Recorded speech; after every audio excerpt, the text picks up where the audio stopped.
Olá, pessoal, começando mais uma da série de entrevistas do Diário do Rio em relação às eleições de 2022, e hoje a gente tem o prazer de receber, vocês já estão vendo aí, né, o nome dele, Henrique Barack Obama, pela sua semelhança física, suas ideias parecidas, né, com o ex-presidente dos Estados Unidos.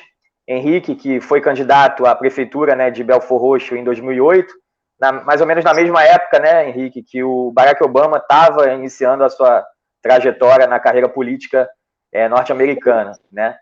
E então a gente queria te dar, enfim, fazer a sua introdução, que você faça a sua introdução, falando um pouquinho sobre você, as suas bandeiras nessa candidatura a deputado federal pelo Partido Agir.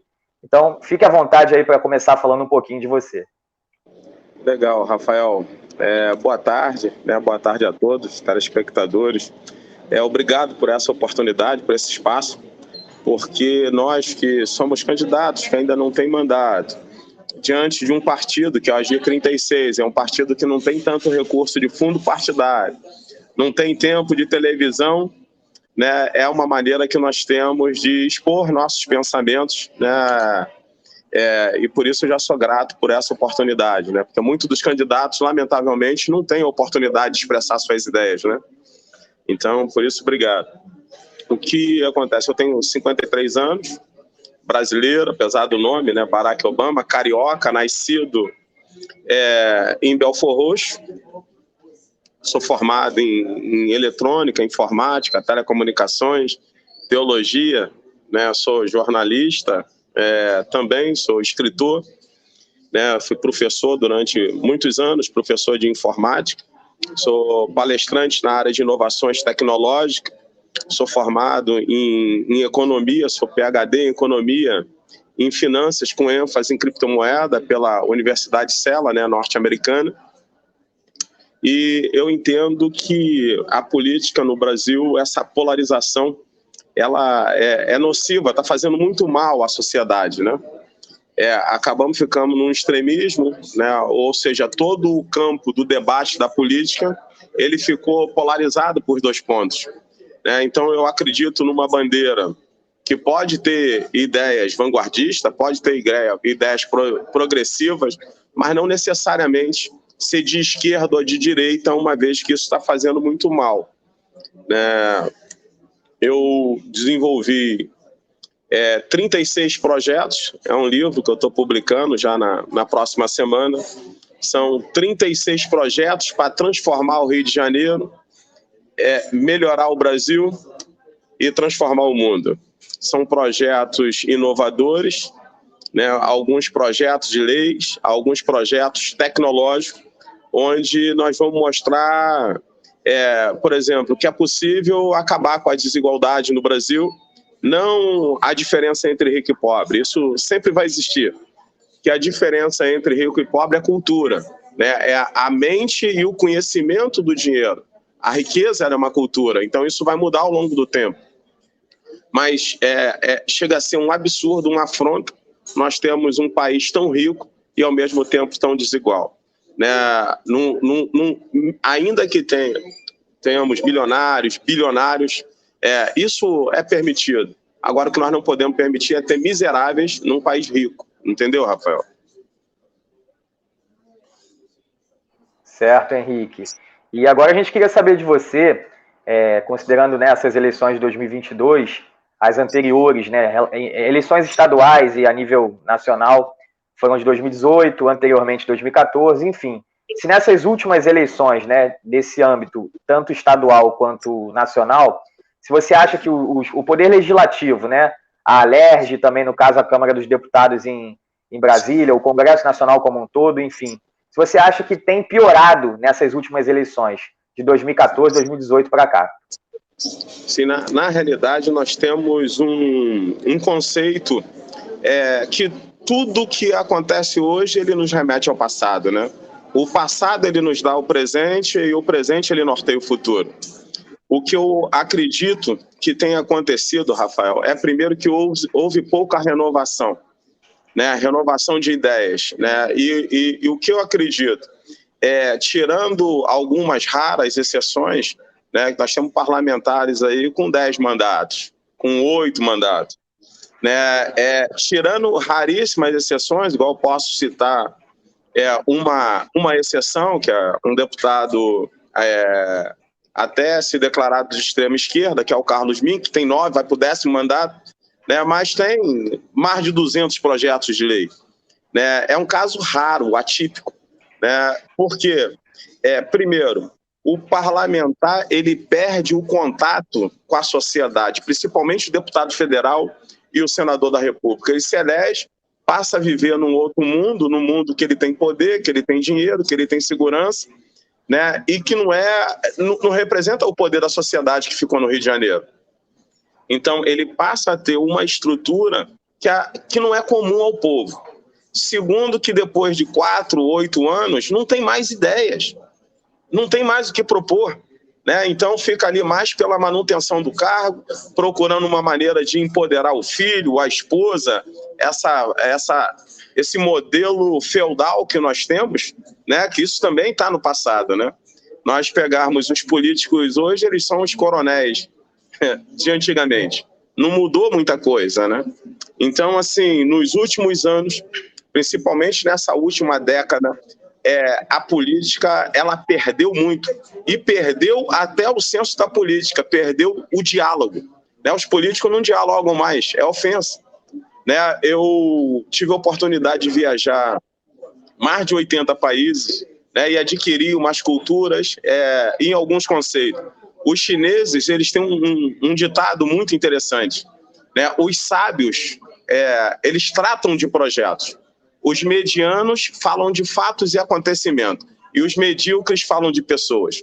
A nossa política, a nossa forma que estão fazendo política, ela está na mediocridade, é um falando do outro, e em raros casos chega a ser mediano, fala de um fato ou acontecimento. Então, assim, a gente está vendo o declínio da política, isso reflete na degradação do Estado do Rio de Janeiro, né?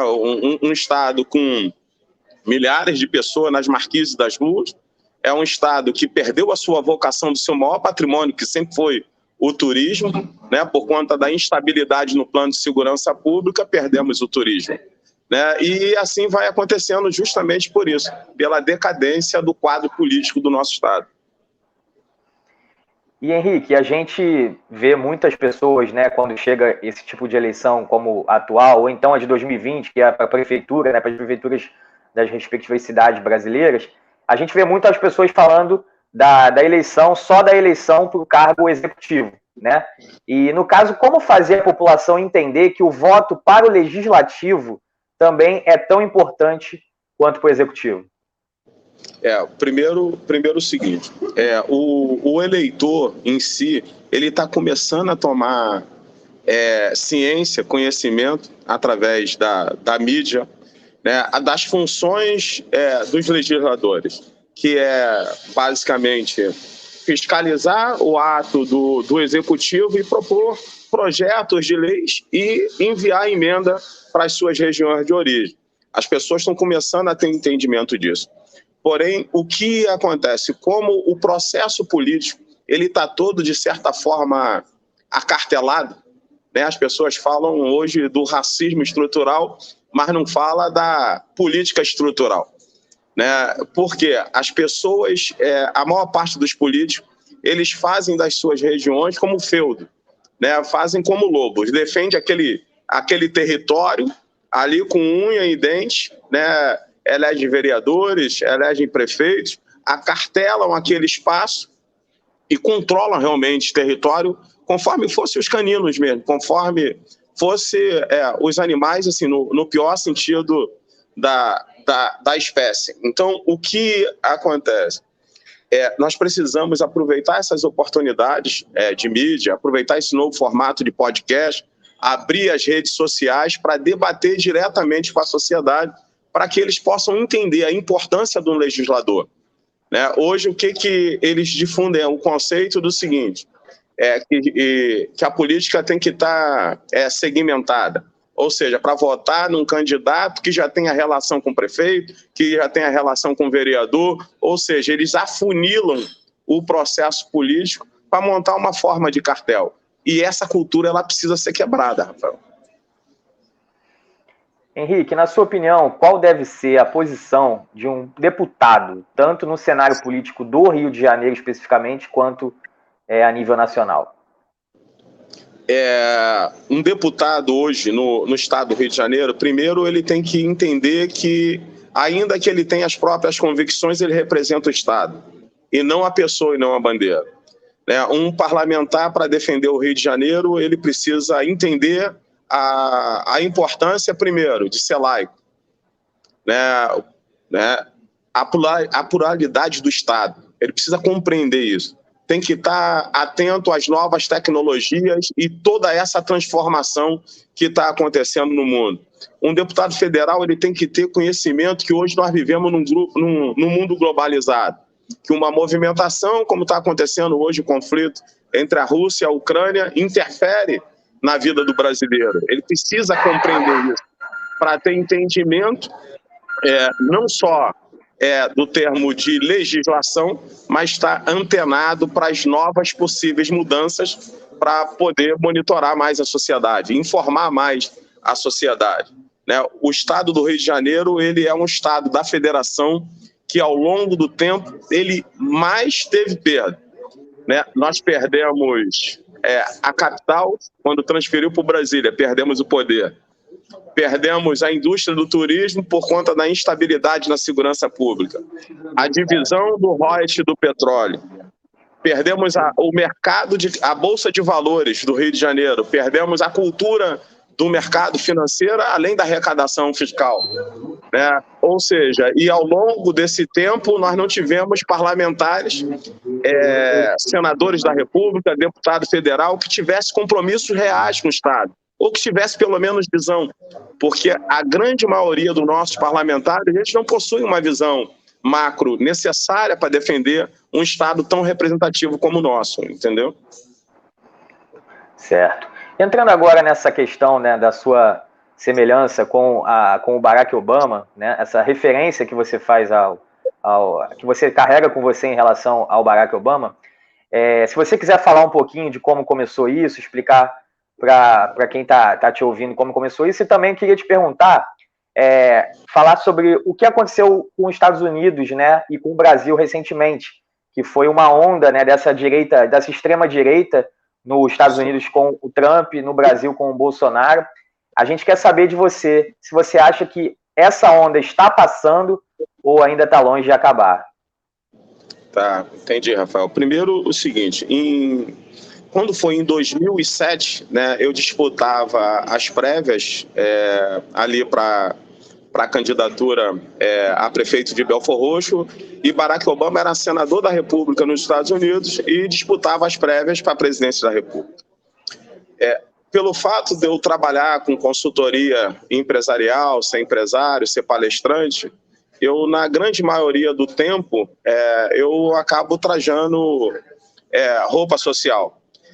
E a política, para mim, ela é um ato de servir. Eu não vivo da política, eu nunca vivi da política, eu não exerço cargo público. Então, eu fazia a campanha para prefeito de Belford Roxo nos meus intervalos entre um trabalho e outro, entre uma palestra e outra. Então, eu ia para Belford Roxo com a roupa que eu estava, dando palestra ou dando treinamento em bancos, que eu dava, na época eu dava treinamento para banco de segurança digital, de tecnologia da informação. Então eu ia lá de terno e eu falava que era possível transformar Belford Roxo em um lugar melhor, que eu acreditava nessa mudança. Então o discurso ficava muito próximo do que o Barack Obama vinha propondo, ali o Yes You Can, que hoje é o meu slogan de campanha, sim, nós podemos.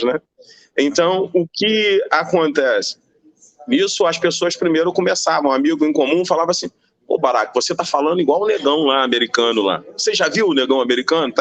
E isso foi popularizando, sabe? E aí, quando houve a homologação da candidatura, eu me surpreendi, nas primeiras matérias, ali surgindo que Belford Roxo tinha um Barack Obama, que era a maneira carinhosa que as pessoas estavam se referindo a mim, o apelido, Esse apelido, ele acabou pegando. E eu me senti até muito honrado. Primeiro que no Brasil a gente não tem tanta referência política que nós podemos nos identificar na plenitude, né? E segundo, além do Barack Obama ele ter sido não só um fenômeno na política dos Estados Unidos, as pessoas não têm dimensão que um presidente dos Estados Unidos ele acaba se tornando quase um síndico do planeta, né? O mundo, né, ainda gira em torno dos Estados Unidos da América.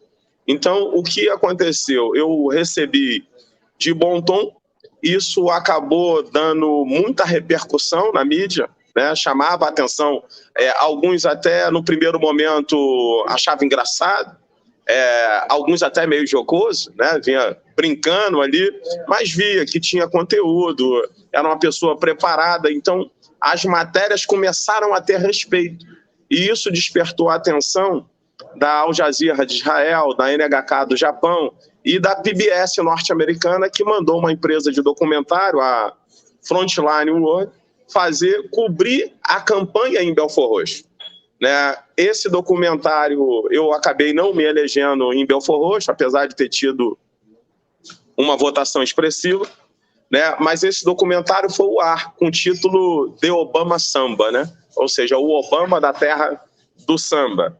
E aí Barack Obama assistiu esse documentário e notificou a empresa documentarista e a PBS, que é o canal público americano, que me convidasse para a posse. Então acabou dando mais repercussões, acabei tendo a oportunidade de conhecer pessoas do mundo todo, né? E deu essa conexão. E a partir daí eu comecei a receber convites para dar palestra em outros países, e vinha ali Cláudio Henrique, Barack Obama, outro só vinha Barack Obama brasileiro, vinha assim. E pelo fato de eu escrever, né, também ter alguns livros publicados, eu ia lançar um livro, aí eu escrevia lá Cláudio Henrique, as pessoas falam, não, é Barack Obama. E isso de certo, falei, agora escrever está me fazendo mal. Aí o que eu fiz? Eu dei entrada na justiça, no cartório de títulos e documentos, e fiz a inclusão do nome, né? Porque a nossa legislação ela permite que você altere o seu nome em caso de tiver um nome vexatório, em caso de mudança de sexo, né? E como popularmente você é conhecido, como fez Xuxa, como fez Pelé, como fez Lula. E assim eu resolvi fazer essa justa homenagem ao ex-presidente norte-americano e incluir o nome dele ao meu nome.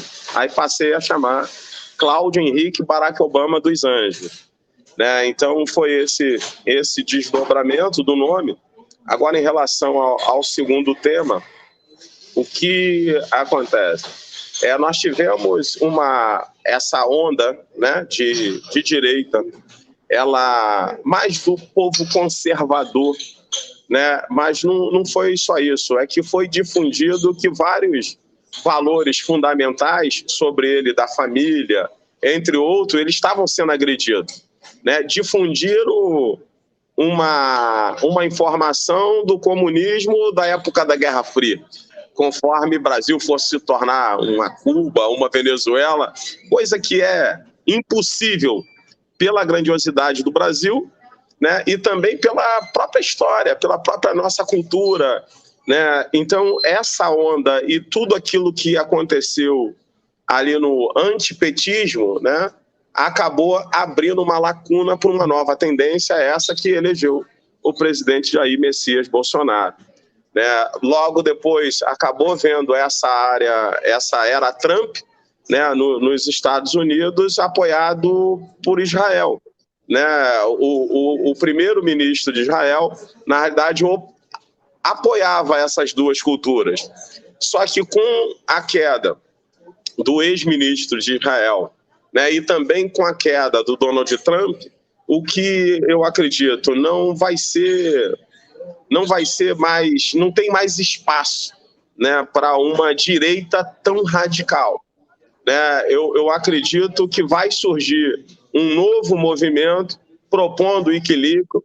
É lógico que os valores fundamentais ele deve ser garantido, a soberania do Brasil ela precisa ser reservada, né? Porque chega a ser uma afronta, um país rico em diversidades minerais e naturais, né, e botânicas, e nós mesmos não desfrutar disso. Nós precisamos sim proteger o Brasil, proteger a Amazônia, mas tendo um entendimento que muita coisa da Amazônia precisa ser compartilhada. Medicamento tem que ser compartilhado para a humanidade, né? Eu não falo de desmatamento, né? Eu não falo do solo, da riqueza do solo, ela pertence a nós, ao povo brasileiro.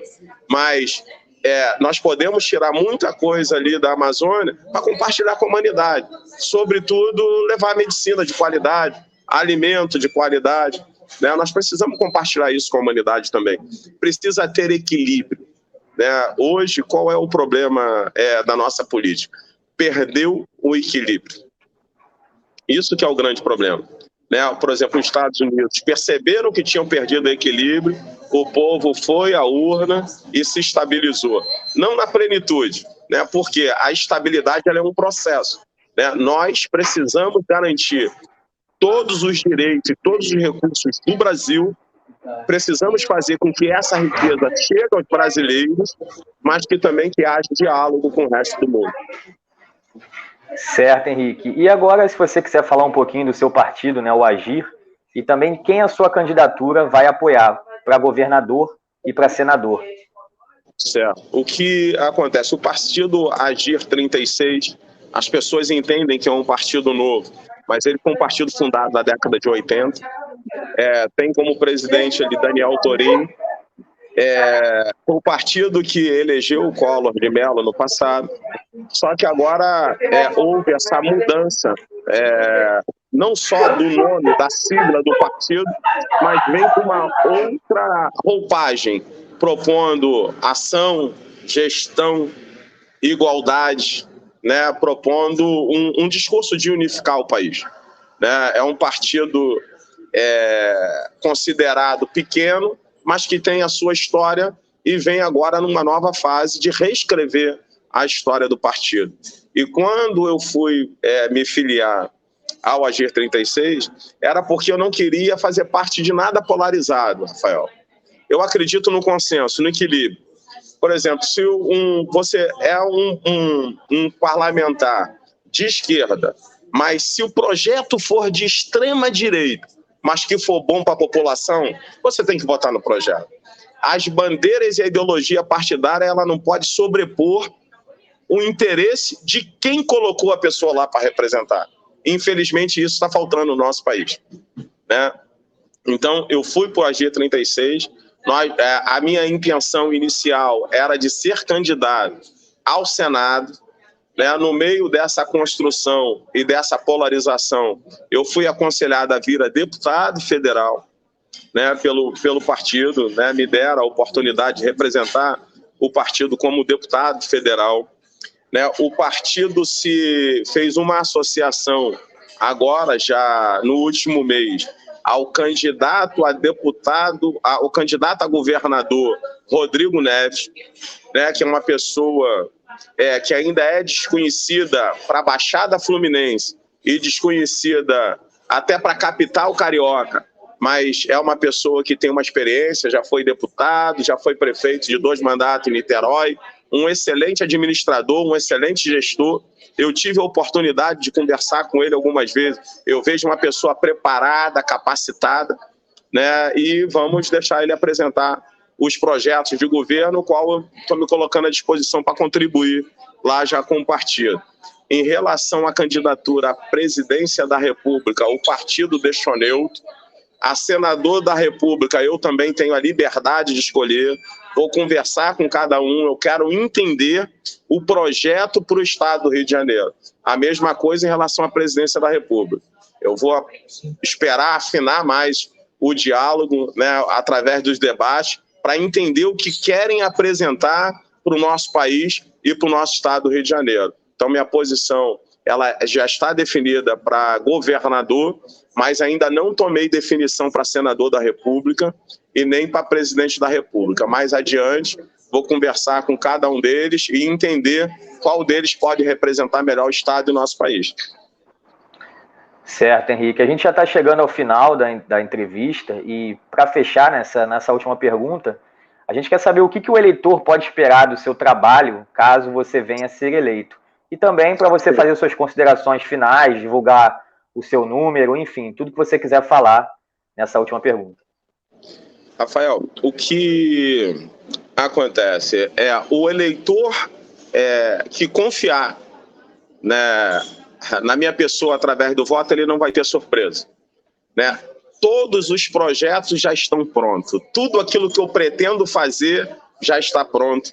Toda a minha história, ela remete, né, o que está aqui já é material disponível, está na internet, né, como filho, como cidadão, como ser humano, ela já está ali, né? O meu número para deputado federal, ele é o 3696, né? Escolhi o número inspirado em Nikola Tesla, né? Que Tesla falava que se você soubesse a importância do número 3, 6 e 9, você teria a chave para dominar o universo. Então, assim, como eu sou estudante, além de tecnologia, eu estudo metafísica, estudo muito material, me identifico com esse conceito e aí escolhi o número 3696 para deputado federal. As pessoas precisam entender que eu estou igual a maioria dos jovens, eu estou entregando o meu currículo, né, que é a minha biografia e os projetos, e estou pedindo a vaga para servir, né? Eu quero servir ao meu país, eu quero servir ao estado do Rio de Janeiro, apresentando um projeto inovador. Rafael, acredite, na próxima semana eu vou estar apresentando um projeto que eu vou utilizar muito as redes sociais, vou estar apresentando um projeto como fazer para acabar com a fome em apenas 6 meses no Brasil. Então, assim, as propostas são vanguardistas, são ousadas, mas todos os projetos têm fundamento, têm cronograma de desembolso, cronograma físico e financeiro, origem dos recursos e transparência. Né? São projetos feitos com uma pessoa que é empresário, é administrador, então não é palavra ao vento, né? Não é projeto como factoide, são projetos que as pessoas vão ver que são reais. E muitos deles vão poder ser feitos ainda agora, nessa legislatura. Ou seja, se não fizerem, eu vou compartilhar as ideias, vou compartilhar os projetos. Se não fizerem, eu vou para fazer.